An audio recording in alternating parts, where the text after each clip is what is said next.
পবিত্র ঈদ উল ফিতরকে ঘিরে রাজধানী ঢাকায় প্রস্তুতি এখন শেষ পর্যায়ে। নগর জুড়ে বিরাজ করছে উৎসবের আমেজ। আর এই আনন্দঘন দিনে কোথায় কখন ঈদের নামাজ আদায় করবেন তা জানতে আগ্রহী হাজারো মুসল্লি। চাঁদ দেখার উপর নির্ভরশীল হলেও সৌদি আরব সহ মধ্যপ্রাচ্যের দেশগুলোতে শুক্রবার ঈদ উদযাপনের সম্ভাবনা রয়েছে। সেই হিসেবে বাংলাদেশের শনিবার ঈদ উল ফিতর পালিত হতে পারে।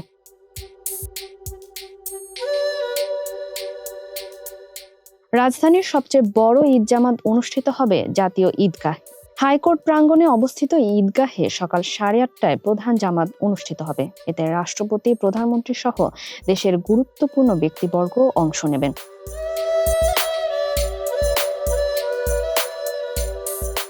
জাতীয় মসজিদ বায়তুল মোকাররমে আয়োজন করা হয়েছে মোট 5টি জামাত।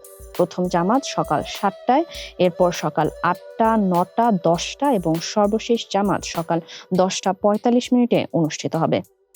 এছাড়া আগারগাঁওয়ে পুরাতন বাণিজ্য মেলার মাঠে সকাল 8টায় এবং জাতীয় সংসদ ভবনের দক্ষিণ প্লাজায় একই সময়ে ঈদ জামাত অনুষ্ঠিত হবে।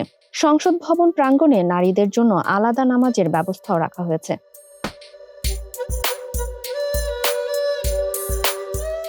ঢাকা বিশ্ববিদ্যালয় এলাকাতেও রয়েছে একাধিক জামাত।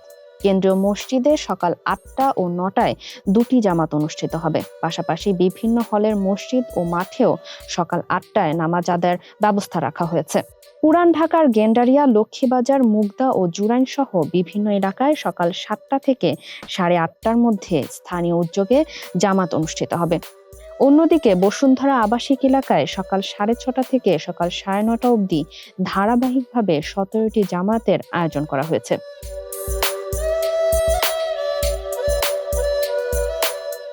সব মিলিয়ে রাজধানীর প্রায় প্রতিটি এলাকাতেই ঈদ জামাতের ব্যবস্থা রাখা হয়েছে, যাতে নগরবাসী সহজেই নিজ নিজ এলাকায় নামাজ আদায় করতে পারেন।